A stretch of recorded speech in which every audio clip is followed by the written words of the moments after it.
నమస్తే అండి. ఇవాళ మనం వినబోయే కథ సుందరాంగుడు. శనివారం సాయంత్రం మీసాలైన కైకాడికి పోయి పచ్చగడ్డి కోసుకుని అప్పుడే ఇంటికి వచ్చింది అచ్చమ్మక్క. గంప దించక ముందే రాతి గుంజలకు కట్టి ఉన్న 2 ఆవులు గంప మీదకు ఎగబడ్డాయి. రెండిటిని కుడి చేత్తో 2 దెబ్బలేసి గంపలోని గడ్డిని వాటి ముందర పోసింది. అవి ఆవురావురుమని తింటున్నాయి. మట్టి తొట్టెలోని నీళ్లతో ముఖం కడుక్కొని పమిట కొంగుతో తుడుచుకుంటూ ఇంట్లోకి వెళ్తోంది. వేప చెట్టు కింద నారమంచం పైన బడిలో 2వ తరగతి చదివే బాలుడు బలికగా బలహీనంగా పడుకొని ఉన్నాడు. గబగబా కొడుకు దగ్గరికి పోతూ ఉంటే వాడి స్కూల్ బ్యాగు ఆమె కాళ్ళకి తగిలింది. ఆ బ్యాగులోని స్టీల్ క్యారియర్ మిలమిలా మెరుస్తూ ఉంటే మూత తీసి చూసింది. క్యారియర్లు తెల్లారి పెట్టి పంపిన గోగాకు ఊరివిండి అన్నం ఎట్లా పెట్టిందే అట్లే ఉంది. ఏమైందబ్బా నా బిడ్డకి అనుకుంటూ వాడి ముఖంపై చెయ్యి పెట్టి చూసింది. కాళ్ళు సలువులే అమ్మా, సచ్చుగా ఉందే అమ్మా అని చుట్టుకొని పడుకున్నాడు. బాలుడి ముఖం గాండ్రించుకొని ఉంది. కళ్ళు కొంచెం పసుపు రంగులో ఉన్నాయి. కింద కనురెప్పలు లాగి చూసింది. రక్తం అంతంత మాత్రమే ఉంది. అచ్చమ్మ వెనకే వచ్చిన నల్ల రంగు తెల్ల చుక్కల ఇంటి కుక్క బాలుడికి ఒళ్ళు బాలేదని తెలిసి ఇద్దరి ముఖాలు చూస్తూ నాలుక బయటకు పెట్టి నాలుకను ఆడిస్తూ నిలబడింది. అప్పుడే పాలల్లో తోడు వేయడానికని పెరుగు కోసం వచ్చిన పార్వతక్క బాలుడికి పసికిర్లు పసిరికల మాదిరి ఉంది. పాకాల పక్కన కొట్టాలలో చేతి మణికట్టుపైన వేడి కమ్మితో రూపాయి బిల్లంతా కాలుస్తారట. అది బాగా పుండై చీము పట్టి ఎండిపోతే పసికిర్లు కూడా బాగైపోతుందట అని ఇంకేదో చెప్పబోతుంది పార్వతక్క. సరసరా వచ్చిన అచ్చమ్మక్క గట్టిగా తన 2 చేతులతో పార్వతక్క నోరు గట్టిగా మూసేసింది. పాపిష్టి పార్వతి, వచ్చిన దానివి వచ్చిన పని చూసుకొని పోకుండా నా బంగారం లాంటి కొడుకును కాల్చుకోమంటావా? నా బిడ్డను నా కండ్ల ముందర కాలుస్తుంటే నా ప్రాణం నిలబడుతుందా? నా ప్రాణం ఉంటే ఎంత పోతే ఎంత? నా కొడుకు సల్లగా ఉండాలా? వాడిని చీమ కుట్టినా నన్ను తేలు కుట్టినంత బాధపడతాను. ఇట్లాంటి మాటలు ఎప్పుడు చెప్పబాక. కడుపులో కత్తెర పెట్టుకుని నోట్లో చక్కెర పోసే మనిషిలా ఉండావు అని తిట్టేసి ఇంట్లోకి సరసరా పోయి తోడు కోసం పెరుగు తెచ్చి ఇచ్చింది. తప్పైపోయిందిలే అచ్చమ్మక్క. రాసపల్లి రాచబండ నారాయణమ్మ ఆకుపసురు మందు ఇస్తుందట. 3 వారాలకే పసిపిల్లకాయలకు పసికిర్లు పోయి చెంగుమని పరుగులు తీస్తారట. పోరాదు, ఆకుపసురు తినిపించరాదా అంటూ చెప్పి వెళ్లిపోయింది. రాత్రంతా నిద్రలేదు అచ్చమ్మక్కకు. బిడ్డ పక్కనే కూర్చుంది. గంటకి బాలుడు కనురెప్పలు తెరిచి చూసింది. కండ్లు తెల్లగున్నాయా పసుపు రంగుకు మారినాయా అని చూసింది. వాడు కడుపు నొప్పికి ఆ పక్కకి ఈ పక్కకి దొల్లుతుంటే ఏం కాదులే నాయనా అని ధైర్యం చెప్పింది. తడిగుడ్డ తెచ్చి వాడి పొట్టం మీద వేసింది.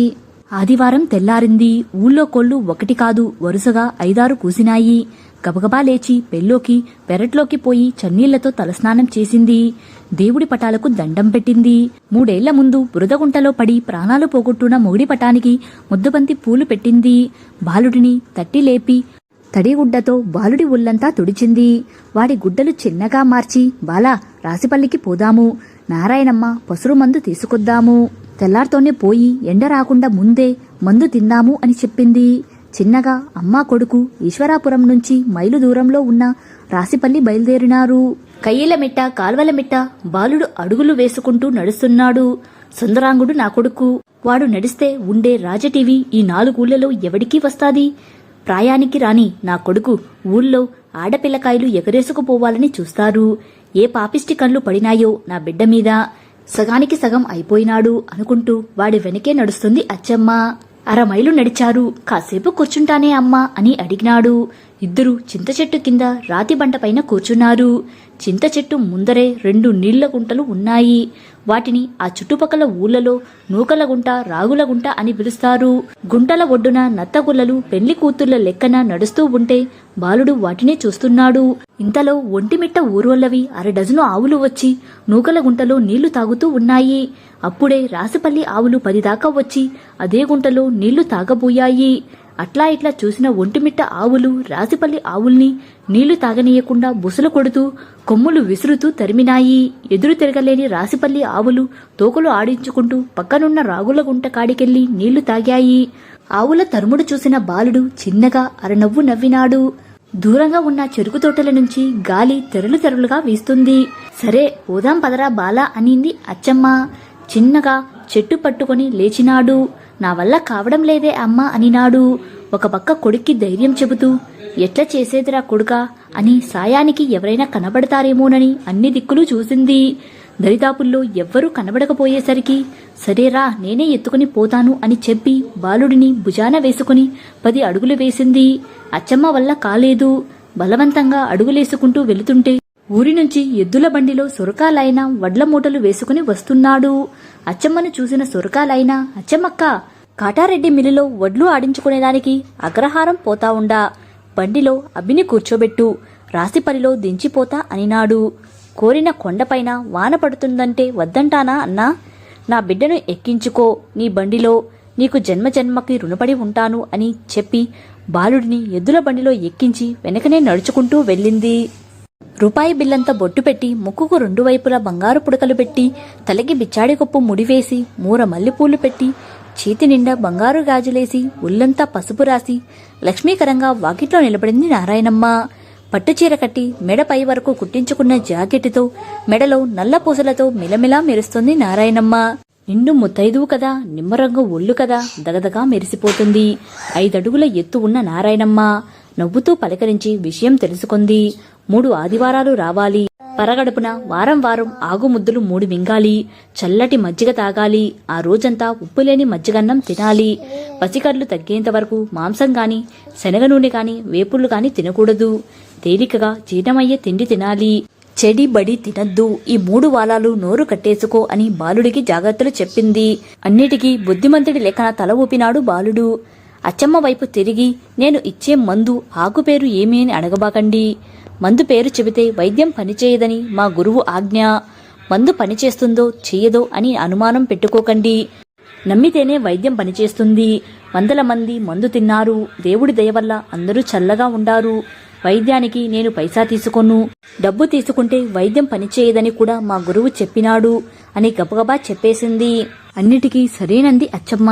5వ తరగతి చదివే నారాయణమ్మ 4గో కొడుకు సీనుడు బలహీనంగా ఉన్న బాలుడిని యగాదిగా చూసి ఆకు కోసుకొద్దామని నిక్కరు వేసుకుంటూ పరుగులు తీసినాడు. ఊరికి ఎగుదాల ముగ్గురాళ్ల మెట్టకాడ కొన్ని ఆకులు తీసుకొచ్చినాడు. మోటారు బావికాడ పారుతున్న మంచినీళ్లలో శుభ్రంగా ఆకుల్ని కడిగి ఇంటికి తెచ్చినాడు. ఇంటి పెరట్లోని సనికెల రాయి మీద పెట్టినాడు. నారాయణమ్మ శుభ్రంగా కాళ్ళు చేతులు కడుక్కొని గబగబా వచ్చి ఆకును నూరసాగింది. ఇంట్లోకెళ్లి సీనుడు చెంబు నిండా మజ్జిగ తెచ్చినాడు. నూరిన ఆకు పసరును ముద్దలు ముద్దలుగా చేసి నారాయణమ్మ 3 తెల్ల తమలపాకుల్లో పెట్టింది. బాలుడిని తూర్పు దిక్కుగా కూర్చోమని చెప్పి కండ్లు మూసుకొని తిరుత్తని సుబ్రహ్మణ్య స్వామిని మొక్కుకొని ఒక్కొక్క ముద్ద తినిపించింది. కండ్లు మూసుకొని గుటక్కుటక్కుమని మింగినాడు. అక్కడే కాసేపు కూర్చోమని చెప్పి, భయం లేదు, అంతా బాగైపోతుందిలే అని భుజం తట్టి ధైర్యం చెప్పి పంపింది. 2వ ఆదివారం అమ్మా కొడుకు చిన్నగా నడుచుకుంటూ మందు కోసం రాసిపల్లికి వెళ్తున్నారు. అలసిన బాలుడు కొంచెం సేపు కూర్చుంటానంటే ఇద్దరూ దారిలోని బ్రహ్మంగారి మఠంకాడ కూర్చున్నారు. అక్కడే ఒంటిమిట్ట వెంకటమ్మ తలకి గుడ్డ చుట్టుకుని తట్టా బుట్టా పెట్టుకుని చింత చెట్టు బెరడు పిక్కలు ఏరుతుంది. వాటిని గోతాలకేసుకుని ఒలిచి తిరుపతికి తీసుకెళ్లి ఎంతకో కొంతకు అమ్ముకుంటుంది. గురువింద గింజ పైపైకి చూస్తావు గురువింద గింజ, నీ నలుపేలా చూడవు గురువింద గింజ అని పాడుతూ ఉంది. బండిపైన కూర్చొని ఉన్న అచ్చమ్మ చేతికి చింతపండు ఇచ్చింది. తిను, పుల్లగా తీయగా భలే ఉంది ఈ చెట్టుపండు అని చెప్పింది. లేదు వెంకటమ్మ, బిడ్డకి ఒళ్ళు బాగా లేని కాడి నుండి నా నోటికి ఉప్పు కారం తీపు చేదు రుచి తెలియడం లేదు.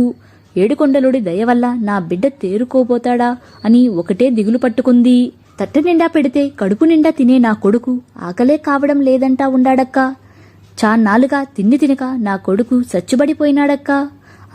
ఆకలో అని అరిచేటోడు ఆకలి మాట నోరారా ఎత్తడం లేదక్కా అని కన్నీళ్లు పెట్టుకుంది. అయ్యో ఏంది అచ్చమ్మా, ఈ రోజు ఉన్నట్టే రేపు ఉంటుందా? రేపు ఉన్నట్టే ఎల్లుండి ఉంటుందా? అంతా నీ పిచ్చిగాని ధైర్యంగా ఉండు, మగతోడు లేనిదానివి, అన్నీ మంచి జరుగుతాయని ధైర్యం చెప్పింది.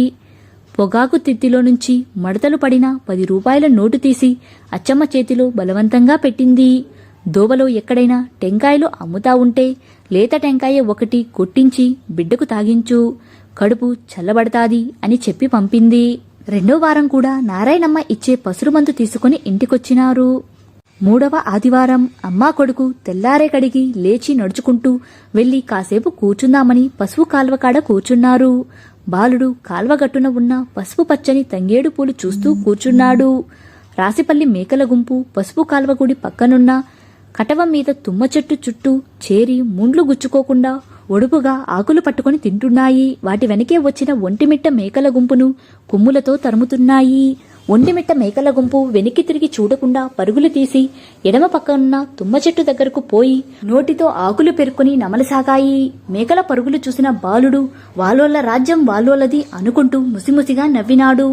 ఇంతలో ఆముదాలను వండి ఆముదాన్ని పుత్తూరులో అమ్ముకునేదానికి పోతా ఉన్న చిర్రక్క నిలబడింది.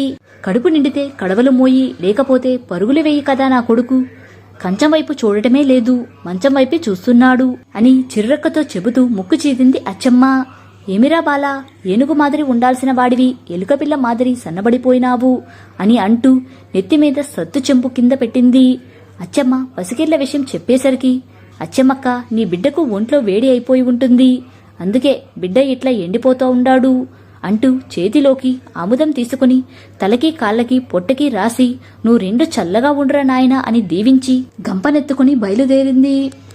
చిన్నగా నడుచుకుంటూ రాసిపెల్లికెళ్లి 3వ ఆదివారం కూడా నారాయణమ్మ పసురుమందు తీసుకున్నారు. నారాయణమ్మ ఇంటికాడని తిన్నెపైన కూర్చున్నారు అమ్మా కొడుకు. ఎదురుగా ఉన్న తాటి చెట్లను చూస్తూ ఉన్నాడు బాలుడు.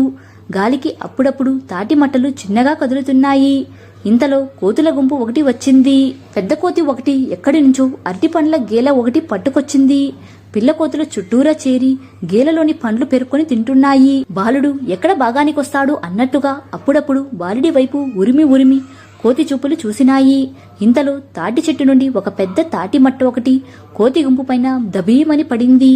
అరటి పండ్లు అన్నీ గబగబా ఏరుకొని కోతులన్నీ చల్లాచెదురుగా పరుగులెత్తాయి. కోతులు పరుగులు తీసేది చూసిన బాలుడు పకపకా నవ్వినాడు. చాన్నాళ్లకు కొడుకు పకపకా నవ్వేది చూసిన అచ్చమ్మ ఆనందానికి అవధులు లేకుండా పోయింది. గబగబా లేచి దోవలో తోపుడు బండి గట్ట కొట్టుకుంటూ వెళ్తున్న సులేమాన్ని ఆపింది. గాజు చీసాలను పీచిమిఠాయి పొట్లం కట్టించి నారాయణమ్మ కొడుకు సీనుడికి చేతికిచ్చింది. మిఠాయికి పైసలిచ్చి వెనక్కి తిరిగి చూసేలోగా సీనుడు పీచు మిఠాయిని గుట్టుక్కుమని మింగేసినాడు. రెండోసారి తీసిచ్చింది. సిగ్గుపడకుండా తీసుకున్నాడు. మరోసారి తీసిస్తుంటే నారాయణమ్మ ఇంట్లో నుంచి గబగబా వచ్చి, తినింది చాలేరా సీనా, కడుపు చెడిపోతుంది, ఎవరైనా ఏమైనా తీసియబోతారా అని కాసుకొని ఉంటాడు తీసుమింగుడు అంటూ కట్టె ఎత్తుకొని తరిమింది. సీనుడు నాకేం తెలుసు అన్నాడు. అచ్చమ్మక్క ఇచ్చింది, తీసుకున్నాను. అచ్చమ్మక్క ఇచ్చింది, తిన్నాను అంటూ జారిపోతున్న నిక్కరు ఎగరేసుకుంటూ చీముడు ముక్కు చీదుకుంటూ ఊళ్ళోకి పరుగులెత్తినాడు. ఇంటికి పోదాం పదమ్మా అని భుజాలెగరేస్తూ అడిగినాడు బాలుడు. సరేనంది అచ్చమ్మ. ముందుగా బాలుడు నడుస్తున్నాడు, వెనుక అచ్చమ్మ నడుస్తోంది. రాసిపల్లి ఊరి చివరికి వచ్చారు.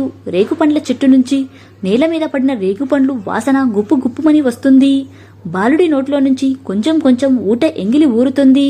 అయ్యో రోళ్ల భాగ్యం. ఇడ్లీ అంగిడి కాడ గబుక్కున ఆగినాడు బాలుడు. కొడుకు వెనక వెళ్తున్న అచ్చమ్మ దారి పక్కనున్న అనంతమ్మ గుడికాడ నిలబడింది. గుడిలోని బండారు పెట్టుకుంది. కొడుకు బాగుండాలని పడి పడి మొక్కుతోంది. ఇంతలో గట్టిగా బాలుడు అమ్మా ఆకలి అని అరిచినాడు. బాలుడి నోట ఆకలి అనే పదం వచ్చేసరికి అచ్చమ్మ నోట్లో తేనె పోసినట్టయింది. కొడుకు దగ్గరికి ఎగురుకుంటూ వచ్చింది అచ్చమ్మ. ఇన్నాళ్ళైందిరా కొడుకా నీకు ఆకలి తెలిసి, పిడికడన్నం తిని 10 రోజులైంది కదరా, నీ పసికిర్లు పరారైనాయి. నారాయణమ్మ పసురుమందు భలే పనిచేసింది రవలా. అంతా అనంతమ్మ చలవా, రారా కొడక అంటూ వాడిని ఎత్తుకుని గిరిగిరా తిప్పింది. వాడు అమ్మ ముందర కాసేపు కులికినాడు. 2-3 పల్టీలు కొట్టినాడు. వాళ్ళ అమ్మని ఎత్తుకోబోయినాడు. ఎత్తవద్దని చెబుతూ అచ్చమ్మ, బాలా అన్ని పాములు ఎగిరినాయని వానపాము కూడా ఎగిరిందట, ఆ మాదిరి ఉంది నీ వ్యవహారం. ఇంకొక వారం పత్యంగా ఉంటే నువ్వు కోరింది చేసి పెడతా కొడుకా, కావాల్సింది తిందువుగాని అనింది.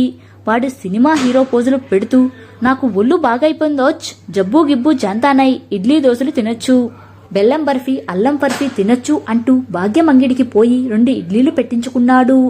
అడిగడిగి సాంబారు పోయించుకున్నాడు. భాగ్యం సాంబారు పోసిందే. అరబకెటు సాంబారు క్షణాల్లో మాయం. పడి పడి నవ్వుతోంది అచ్చమ్మ. సాంబారు తాగుతున్న బాలుడిని చూసి అంగడి భాగ్యం ముక్కు మీద వేలేసుకుంది. అమ్మా కొడుకుల సంబరం చూసిన అనంతమ్మ విగ్రహం తలపైని తెల్ల చామంతులు బాలుడిని ఆశీర్వదిస్తున్నట్లుగా నేల మీద రాలినాయి. కథ సమాప్తం. కథ నచ్చితే లైక్ చేయండి. ఇలాంటి మరిన్ని వీడియోస్ కోసం మన ఛానల్ని సబ్స్క్రైబ్ చేసుకోండి. మరో మంచి కథతో మళ్ళీ కలుద్దాం. Thank you.